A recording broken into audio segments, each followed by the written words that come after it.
Welcome to the show. Actually, this is not a show, so the curtains are closing again.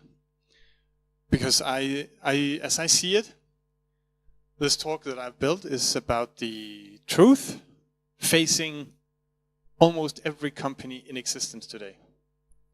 And the reason it's almost every company is because almost every company is a small to medium business. The big companies that some of you may work for are rare, globally seen, but we'll get to that. So for SMBs, for small to medium businesses, the realities that they face when it comes to security is something I've been working with my whole life. I've been working only for small to medium companies in my whole career, and they have unique and identical issues across all of these small companies. And I believe these issues are very, very important due to the overweight of SMBs globally, and due to the fact that when you go to conferences or when you read security blogs or you read on Twitter or on PeerList, almost nobody cares about SMBs. In fact, this very talk about securing SMBs up to a minimum viable level was rejected at 10 conferences before it was accepted a few weeks ago at Virus Bulletin. So few people care about SMB security, so I'm very glad to see you here listening to what it's all about. You just already introduced me. You can find me on PeerList, you can find me on Twitter. You can find me active with the Cavalry, which is a group of volunteers working to secure the Internet of Connected Things in areas that have the potential to impact human life. So we work at the intersection between safety and security. I'm also an InfoSec librarian, which means basically it's another way to say that I have no skills at all in security. I can't do anything of what you guys can probably do. I spend all my time trying to understand a little bit about everything, and then catalog the uses of what other people do, put it on a shelf so I know where to find it. That's my role in security, trying to understand what everybody else is doing and what they have done previously and how it all fits together. So, ENISA is one of the few entities globally that cares about SMBs. Recently also NIST and others have put out guidance to SMBs, guidance that I consider horribly lacking in sophistication and comprehensiveness. But at least they are starting to slowly care. ENISA has been caring for many, many years and has been putting out guidance for small to medium companies to secure themselves for a long time. But as you see from the graph, these are the large companies. The small ones are much more present. Actually, this graph is a joke, because that's not how it is at all. This is a representation of the distribution of company sizes in the US, and all these three added together are SMBs, and large companies are only the tiny, tiny fraction down here. So you have to stack these on top of each other and compare it to that. That is why SMB security matters. That is why SMBs need better security than they have today, because today, what do they have? Well, they don't have any money for security. Nothing. They don't have any budgets assigned to security. They also don't have the time to do security. We're talking about a company of maybe 30, maybe 50, maybe 100, maybe 200 people. I've seen SMBs of 150 people who had one IT employee. Horribly, horribly busy IT employee. How on earth is someone like that supposed to do security? That's a hard question. That's a really hard question, because the boss's screen might break down, the battery in his mouse might run out, and the IT person is the one doing all of these for 150 people alone. So this is a basic fact of what security is like in an SMB. They also don't have any skills. The few IT employees that they do have, they don't know anything about security. How on earth should they? They're busy changing batteries in mice, updating, maybe if we're lucky, they're patching servers. Maybe they're patching Windows, maybe they're patching their Macs. But how are they supposed to know how security works? It's not reasonable to expect them to know a lot about security. So they also don't know much about the threats that we know exist. They may by now have heard of WannaCry and ransomware. They may know that malware exists as a general topic and that hackers, criminals are out there. They don't know that hackers are the good guys, which I hope all of us know. They consider hackers, like the media use the term, as a bad thing, which you should never do. Obligatory reminder, hackers are the immune system of the internet trying to keep us all safe. And the other guys, we call them cyber criminals or just criminals, right? So they don't know that the threats are out there. They don't know that firewall rules need to be deny any and then allow what you need. They don't know that a switch can have ACLs. Maybe they do. Maybe they have some knowledge of switches. They don't know that on a firewall, if it's a next generation firewall, you can turn on different things to improve it. They just don't know. All the things you have spent your time reading about, turning on the Windows firewall so that you can't connect from workstation to workstation for lateral movement, things to prevent ransomware from working. They have no idea about anything, nothing of this. They just don't know. As well, they have someone who founded the company, or has been running the company, or has just been hired to run the company, who come from no matter where. You can be anything. It can be a former librarian who starts her own company, and she doesn't know about security. Management in SMBs are not like these big MBA people who lead the big companies. They come from any background. They have no knowledge about security, no formal education from a big school that at least includes basics of IT and security. So how are they supposed to know that they should be allocating funding for security, hiring at least maybe one person to start doing something? They can't. It's impossible. They just don't know. Should they, following NotPetya, become interested in doing something about security? They can't find what they should be doing. They may find reading on TechTarget or dark reading about 7 common threats that face SMBs, but it's bullshit. It's not actionable. It's not precisely targeted at what they can be doing and should be doing with the skills, the people, the time, and the money that they don't have. It's really hard for them to find out what to do if they even care about searching for it. So we're in a situation overall where SMBs may now and then care about security for a few weeks when the mainstream media cover something like NotPetya, and then it just dies out again. And that is reality working in SMB. Oh, and feel free to jump in if you have questions, if you have comments or anything, because I'll just keep rambling on if you don't. So, just summarizing what we went through so far.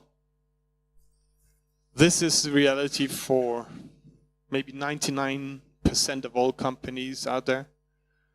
I do consulting for some of these companies to try to help them get started on the road of security. And it's so rewarding to see what happens if you just sit down with the IT people and maybe a manager for an SMB for 4 hours and just talk. It's so rewarding to see what happens in half a year after that. If you make them aware of the threats, the easy, good ways you can start countering and building a hardened, better infrastructure. So, They may have an antivirus in an SMB. That's the only thing that you can be reasonably sure that they might have.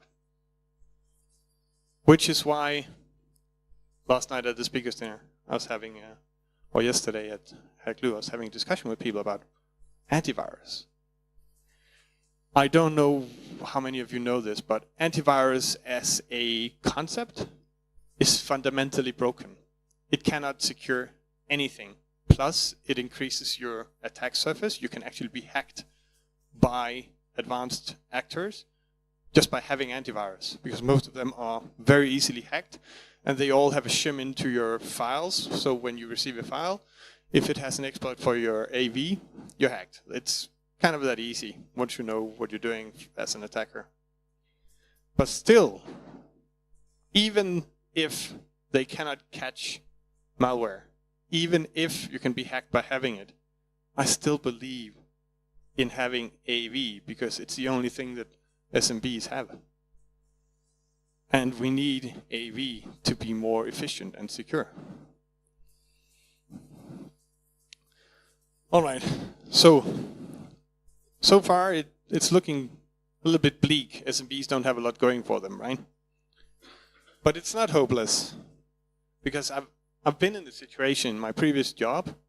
I was working as CIO for a bank and in charge of the security also as CISO. And it is hopeless, but it's also not. And the reason it's not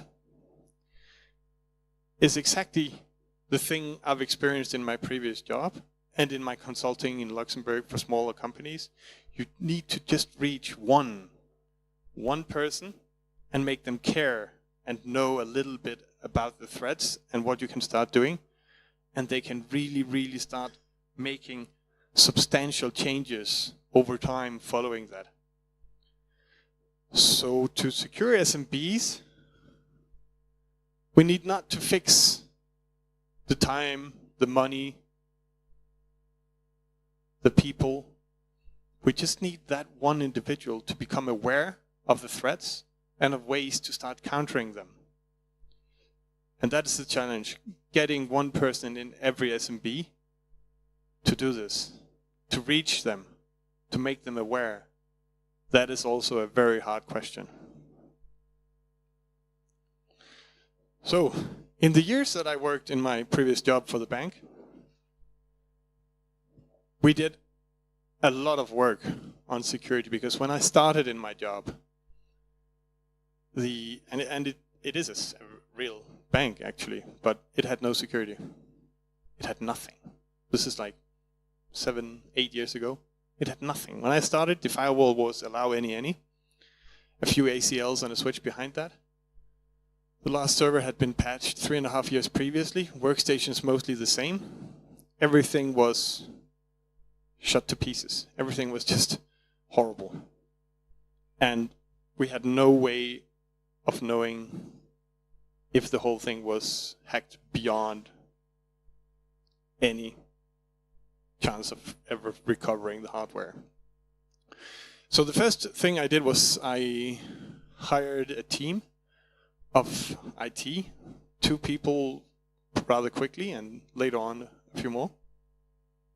And then we started working. In the time I was there, I got budget once for something, and that was to replace all the hardware. Every single piece of hardware in the whole bank was replaced because the servers were 8 years old. We had another server die like every 2 weeks. The workstations also in the morning just wouldn't turn on because power supplies were dead, or memory, or everything was dying. The company had inherited it from its mother company in Sweden, and the hardware was so old, and it just couldn't do anymore. So I got budget once in my whole time there, and that was to replace every single piece of hardware, which we did over a period of 1 year, while building hardened OSs and putting in place the new hardware in succession, in the hopes that then we start with a clean infrastructure that we can reasonably assume is not totally hacked. So that's what we did. And that was only the beginning. Over the course of 3, 4, 5 years, we implemented a lot of security mitigations, and basically none of them required budgets, skills, time.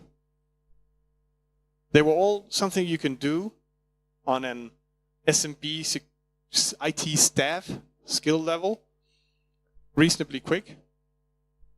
They were doable, realistic for SMBs to do. So I took everything that we did and I put it into a framework I call Minimum Viable Security, which I published online. It has every single control that we implemented over those years. And I know that SMBs can do these because I've done them with my team. And together we knew maybe something about IT, but very little about security, at least initially. And that, of course, grows while you're working with it, while you're implementing. But this is doable. Everything in MVS is something that an SMB can do if only one person in the company cares about starting. So what I need you to do is, if you know anyone working in SMBs, or if you work in SMBs, give them the minimum viable security framework. Give it to them. Because if you give it to them and you tell them why they should care and that they can do this, it could make a big difference for their company.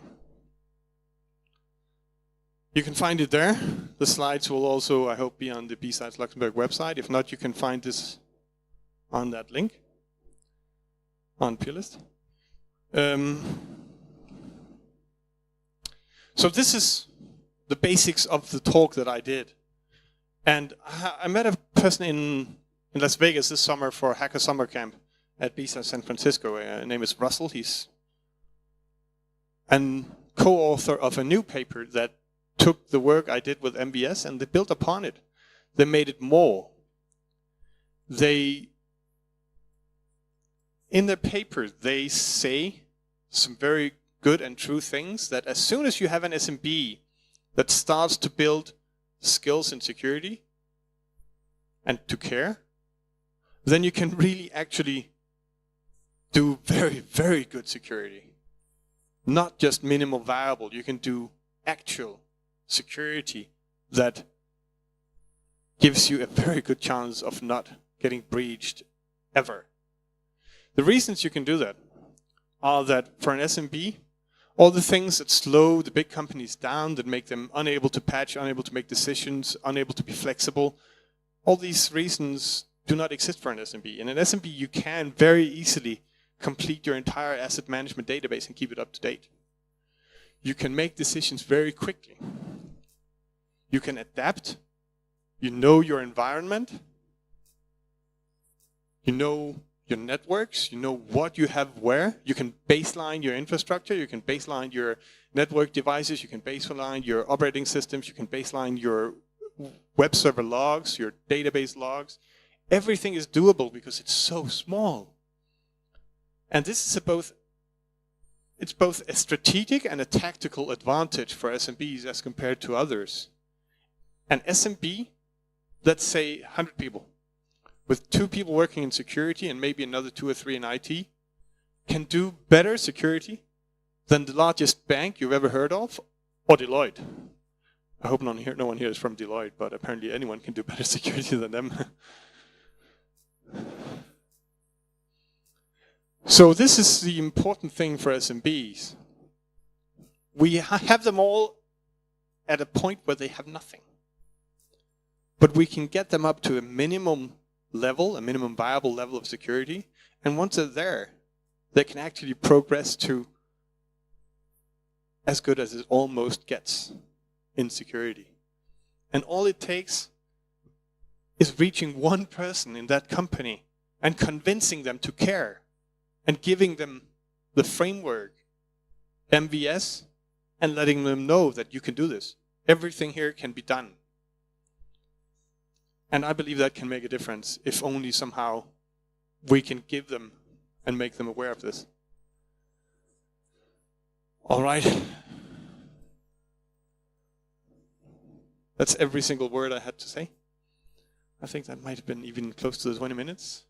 Questions, please.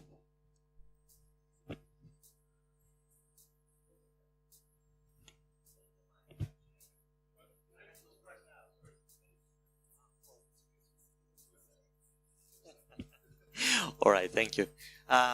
One more issue I have noticed around SMBs, because I used my first job actually was one, is that whatever choice they go for, either open source or closed platform, they will always have to pay for it. So open source, because that was commented before, has the misconception that it's cheap or free. No, it's not, because you need specialized people to deal with this. And again, someone will have to be on the road to maintain it. Now, if you get a closed source solution, again, you have to pay a lot of money and possibly also run around maintenance after a few years anyways, because you will have as much support when you first buy the product. So after awareness, I believe that's the next problem, because they usually go for free solutions that they try to integrate together with sloppy patchwork, and it doesn't quite work. So at the end, they have bigger problems than they originally started to solve. Again, talking with the background of a company that was running on 5 people, one being the CEO and the other one the secretary. You can imagine how that was running.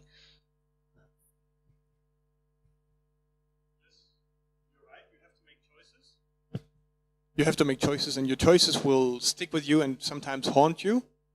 But even if you choose an open source framework, you can still leverage advantages from it. Yes, there will be work maintaining it, but for an SMB, it's doable. It's not that bad. You can also, whatever tool it is that you're looking into, if you need software, you can usually get commercial tools rather cheap when you're an SMB, because you can negotiate with most of the tool vendors. And for every tool, they sometimes have a free tier, which is often sufficient for your needs, like Splunk. You may not have more logs than you need to stay within the free tier. Or you can just go with Greylog, the open source alternative there. Or the Elk stack. But you have to make choices, and you will suffer the consequences of your choices, because no choice is ever perfect. That's true.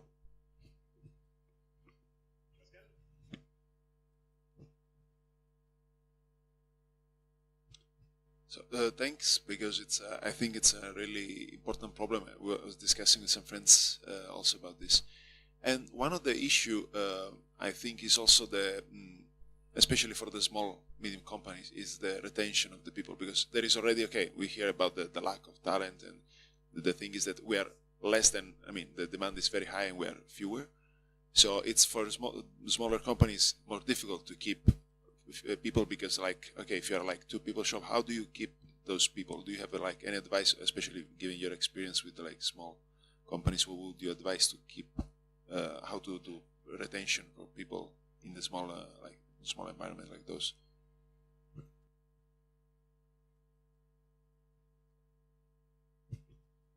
In all the SMBs that I have worked with or for,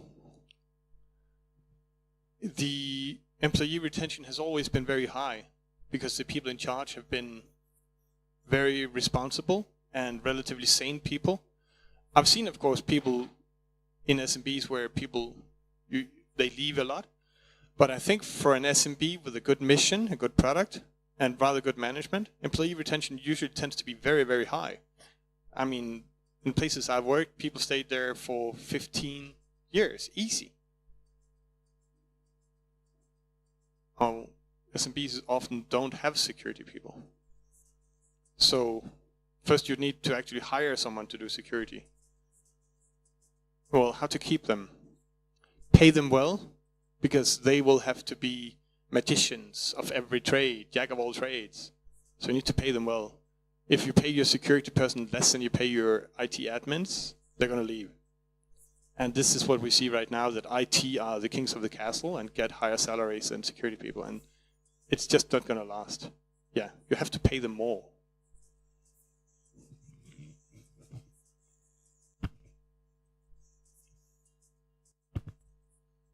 So if you have to pay them more, then that money has to come from somewhere, and you have to convince them that this is actually a good idea. And that's going to be hard. On the other hand, maybe not. But on the other hand, one of the problems that I still think that we're in is that security is too hard, and we need to make this. We need to make this easier. You briefly mentioned, one of your remarks during the presentation was you need to set your firewall to deny everything. That comes with a lot of work, because then, yes, it does, because then all of a sudden all of your customers, all of your employees need to come to you and ask you to put in new rules in the firewall. You need to manage the firewall, and then that comes with a lot of management cost. On the specific example of the firewall for an SMB, analyzing the rules in the segment you have and putting it in place in less than a week's work. Yeah, and then you don't need to basically ever change it again.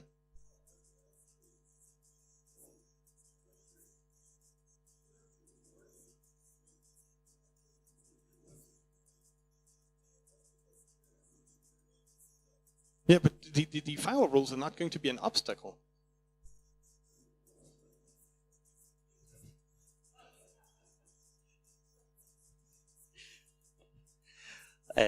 Both are valid points. Now that's why I go in between.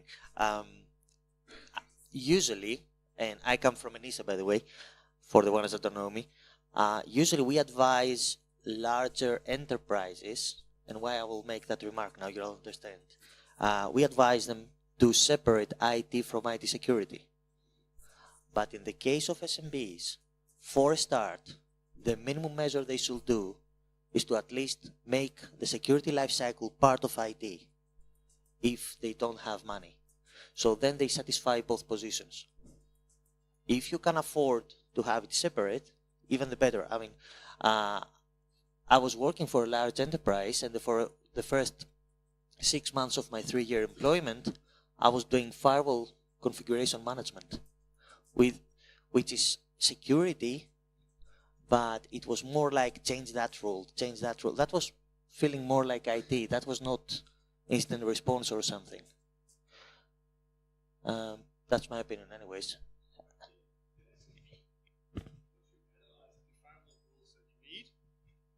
They never change. They nearly never ever change. So a week of analyzing what traffic needs to go where from where, and you're fine. You're fine.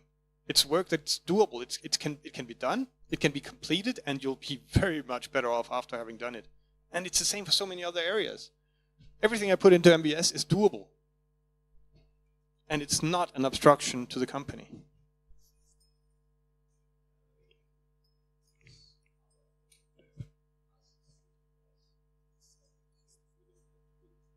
To put too many obstacles, because then the business starts to complain, and then they say, okay, you know what, go ahead, security. Is that we should start also to talk more with the business. We should understand, I mean, if what you are protecting, because of course we all want to do top security, we want to lock everything has to be super secured, but sometimes all those measures are more than what you're protecting. Sometimes if you lock too much the business, I mean, we need to understand more the trade-off. We need to talk more to the business, understand their needs, and some risk has to be taken. Something cannot be fully secured or fully locked, because then it's blocking the business. So we need to make compromise, and we need to understand this more, I think. And this is an issue. I started to understand this in the last years. I have to admit that until a few years ago I was like, no, this is to be super secure, super locked, and it just doesn't work. Then they don't listen to us, and they say, you know what, security is not enabling the business, it's blocking it. So I think we also on our side need to understand this and talk to the business and really make the requirements, what are your top requirements from usability, from availability point of view, and then we run our security program and our according to this, because this is something we really, I think we are still failing at it.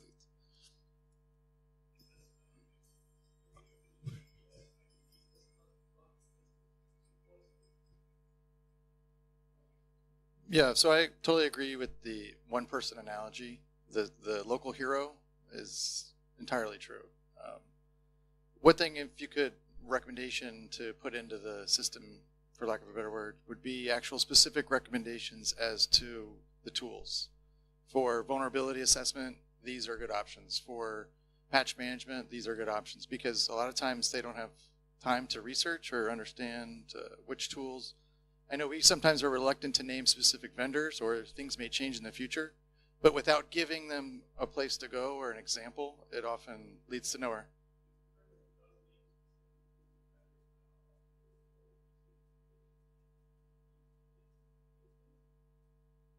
Perfect. In our Western European countries, where we know that the economy is mainly done by SMB, what are you thinking about responsibility of our governments? Shouldn't they have initiative to help SMB get access to those high-skilled security people and help them initiating this security initiative inside the SMB?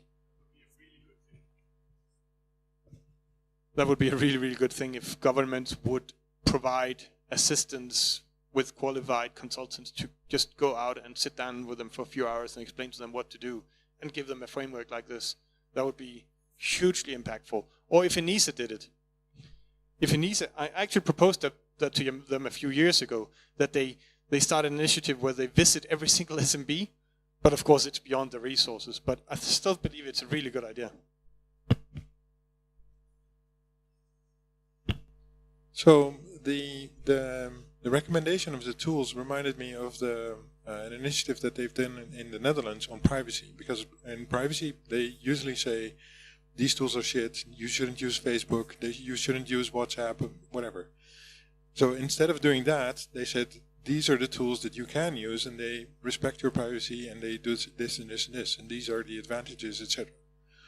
And the whole idea of that is that there is a community behind this, and it maintains it. So are you going to build a community around these recommendations so you can update them?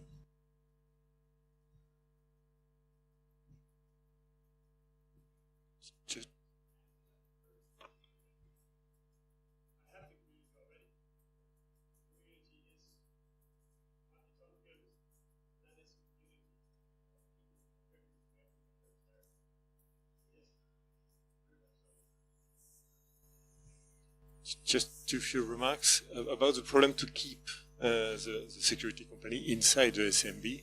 I think the problem is earlier. They don't have the ID to have one, as you said. They don't have the ID to have a security company, security guys inside the company. I remember I was investigating a ransomware case, and I make a complaint. I'm a member of the French law enforcement. And I was investigating a ransomware case in an SMB, and they act a complaint in a small local police, and the case arrived in my unit. And we call the company in order to have the server or info about the server. They refuse to give the server. It's not because this is secret information in it. It's because the server, which is encrypted, is still used by the company since 2 months. Why? Because they have a server, it's working, it's useful for them to go into the internet. Even it's encrypted. It's not all encrypted, as they just keep it because they want to work. So they don't have IT guy inside the company. They just have a guy who just installed a server at the beginning of the company. They don't trust him anymore. And the server was encrypted. And they just, no, we don't want to give you the server because we need to do the daily business. This is the level of awareness we have in the company. On the other hand, there is because you talk about government. In France, since many years, we have an agency, the NSSC, which is dedicated to improve security in critical infrastructure. Because, as you said, big companies are very well accompanied in the security. But yes, there is a problem for the SMB. So the French government launched a new initiative. It's a website dedicated against the cyber malevolence. So small company, individual can just report that they have a problem. And the website links them to computer specialists in order to trying to solve the problem. And the deal with the computer specialists, they need to follow rules, guidance, in order to report to these entities the problem the company had. So it's a start. use a web server is not a cost, but is it private companies? Yeah, at the end, because the company, the private, computer specialists are not trained. But it's a way to put a link between, because honestly, if you remember what I just told about the company, we just keep the server encrypted and work with a flow in it. It's, yeah, we need to do something.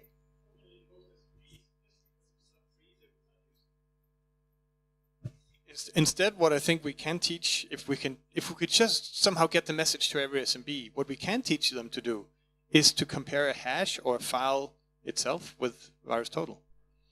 We can teach them to send it to malware.com. That's doable, it's free.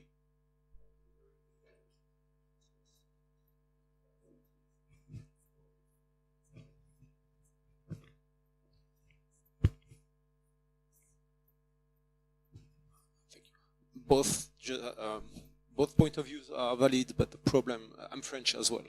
And if you look at what the French government did, is to pass a law called the Military Program Law. It was in 2014, I guess.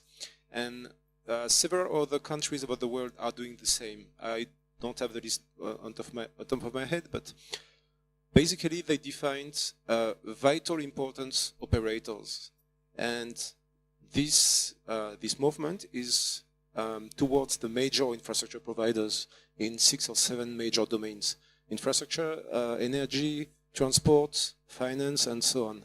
And in many countries, and the French ANSSI does the same, it's mostly oriented towards big businesses, not SMBs. And this initiative is good, but the problem is that how do you communicate to the businesses, to the SMBs, the existence of such initiative, and how do you accompany them?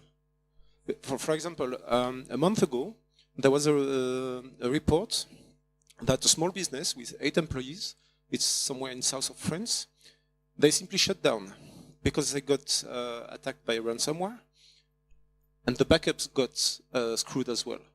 So the CEO, he's 60 years old, he's retiring, but leaving 8 employees on the ground. And he thought he had some appropriate, let's say, protection level, basic one, but lack of information, lack of knowledge, lack of support. So I like what the NSSC does. I support it. I work for a big business at the moment, and I'm not satisfied about how it works. But the problem is bringing the awareness to the SMBs. This is a major issue, in my opinion.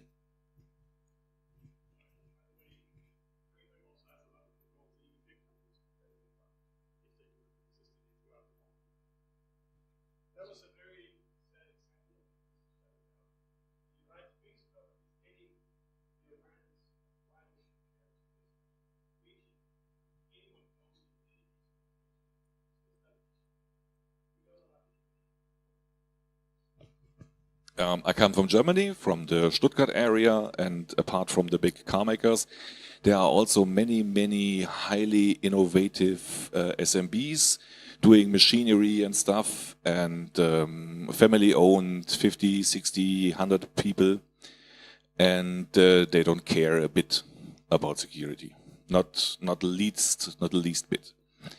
Last year there was a action made by the IHK, the IHK, that's the assembly of all companies, of all small and medium-sized companies, and they made a HTTPS or a TLS SSL check on all member websites and mail servers and stuff. And I saw what they did, what the IHK was offering, and many companies did opt out. They said, well, we don't need this. We know we are good already, and much more companies did ignore this completely. And if you search for it, you can find the results on the IHK website. It's in Germany, unfortunately. the results were devastating.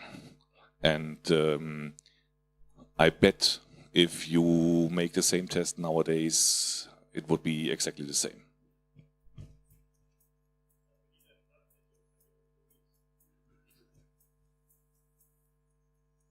Yeah. Another, maybe if I may, also on the topic of the government trying to do their best to help SMB. So I just created my own company working as freelance 1 year ago. And the issue is today we have plenty of websites where we can go when there is an issue. So if we have a problem, yeah, we can find information. But when you create your company, no one is telling you anything. So for me, it's good because, okay, I'm working in the field. I know what to do. But, okay, let's say you create your SMB. You are told to go to the notary, to do all this bank stuff. For that, you have plenty of information. You go to Registry of Commerce.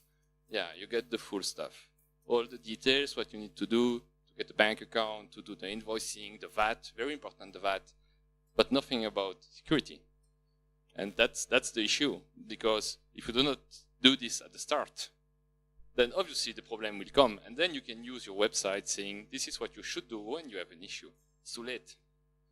And in a few cases, yeah, that's really too late, because then the company must shut down. So my point is, we should have initiative a lot earlier, and the states should get budget to create team of professionals that are well paid, that can advise the SMB, which is not the case for the moment. So this will go on and on.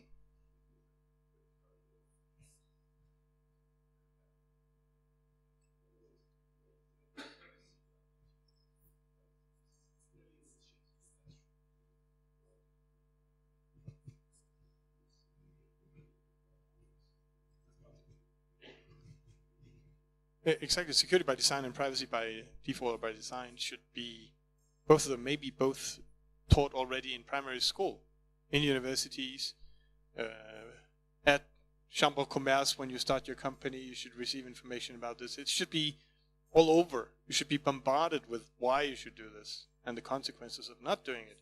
Because as we just heard, an SMB can go out of business in just one ransomware attack. And this is not the only example of this. SMBs really, really do get impacted very hard when they get breached or attacked with ransomware. It hurts them very hard. So one last, because after that we have to go for coffee break. All right. We started by the wrong assumption that SMBs have ID. It might be, as it was mentioned, that the majority of cases actually might be that they just bought 3 computers, they have the default administrative privileges, they bought a server space and a namespace, and that's it. So what we said before might be wholly invalid. Oh yeah, hire an IT security person. Why do I need IT security if I don't even have IT? That will take a lot of convincing. It's more than awareness. It needs to be shaped from the ground at state level, maybe. We have to promote, I believe, cyber hygiene the same way they do hygiene in their offices or wherever they're based. You clean your kitchen and your toilet. Why you don't clean your computer?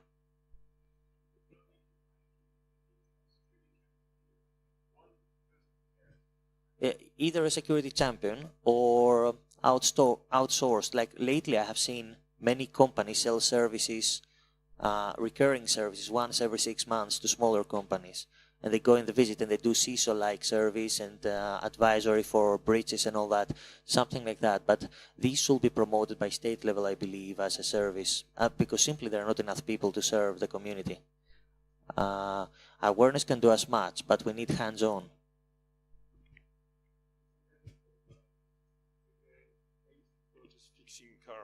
So you will never have an IT specialist inside this kind of company.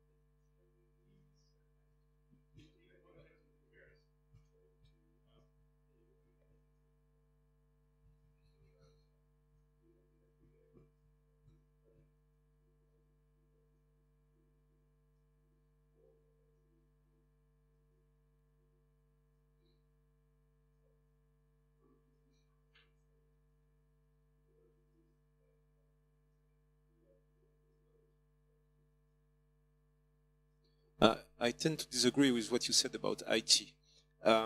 Nowadays, every company, every business has got IT. It may not be a complicated, a complex one, even if it is cloud services or cloud-based services, like Google Apps and so on, it is IT. Today, you have no business without a single computer. Okay, my bad then. Okay, so I see that this is a very interesting topic. Unfortunately, we have now to wrap up. So because it's time for coffee break and we must go on with the day. So thank you very much, Klaus, for the presentation.